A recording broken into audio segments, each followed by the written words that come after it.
Salut à tous, je suis Mérima Hellstrom. Bienvenue sur la chaîne des auteurs qui en ont dans la plume. Je suis ravie de vous retrouver pour cette nouvelle vidéo astuces et conseils. Et ce sera la première vidéo d'une série de 3 sur le thème la construction d'une histoire. Et aujourd'hui, nous allons parler des idées. Une idée, qu'est-ce que c'est et comment la trouver?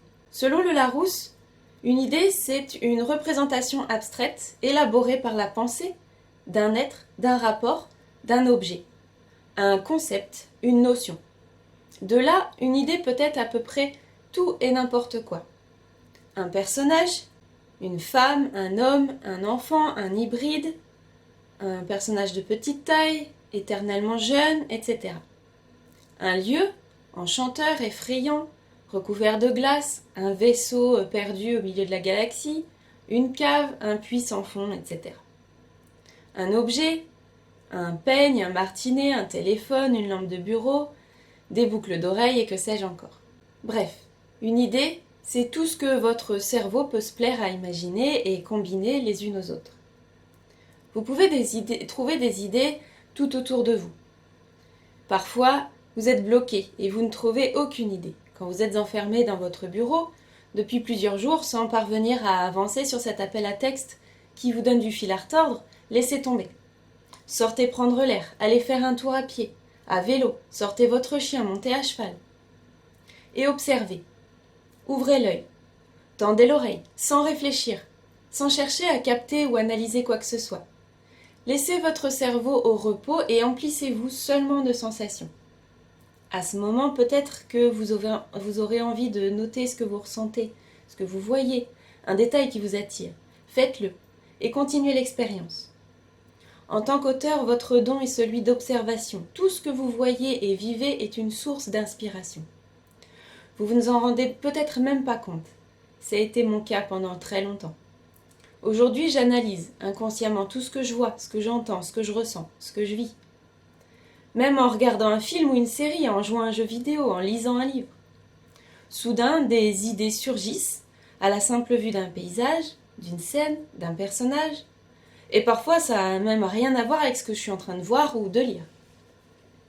Je crois que le cerveau extrapole pour s'approprier les choses, pour tenter d'apporter une réponse ou se rassurer. Comment organiser ces idées? Bon, maintenant, vous avez toutes ces idées, qu'allez-vous en faire? Vous pouvez utiliser un carnet ou une application ou un logiciel comme Trello, par exemple. Il vous suffit de hiérarchiser et de ranger chaque idée par catégorie. Personnages, lieux, émotions, créatures, monde, etc. Vous pouvez aussi tenir un carnet ou un fichier par idée d'histoire. Par exemple, admettons que vous souhaitez participer à un appel à texte qui aurait pour thème les ténèbres. C'est vaste, mais souvent les appels à texte le sont. Alors les ténèbres, commencez par lister tout ce qui vous vient sur le sujet, les synonymes, les antonymes, tout ce que ça vous évoque. Peut-être des personnages s'imposeront à vous. Notez tout ce qui vous vient. Viendra ensuite le moment de faire des choix, mais au moins, vous aurez toujours votre carnet d'idées sous la main au besoin. De l'idée au concept, à l'histoire. Mais une idée, ce n'est pas un concept, et encore moins une histoire. Un concept, ce serait donc, par exemple, un monde recouvert d'une jungle luxuriante, peuplé de créatures humanoïdes à la peau bleue, recouvertes de tatouages. On voit là que les idées se sont imbriquées les unes aux autres. Cela donne un concept, un monde éventuellement. Vous aurez reconnu Pandora dans Avatar de James Cameron. Pourtant, cela ne donne pas lieu à une histoire. Pour qu'il y ait histoire, il faut qu'il y ait quelque chose à raconter. Et ce quelque chose, en littérature comme au cinéma, c'est le conflit. Sans le conflit, pas d'histoire, ou tellement creuse qu'elle est inutile.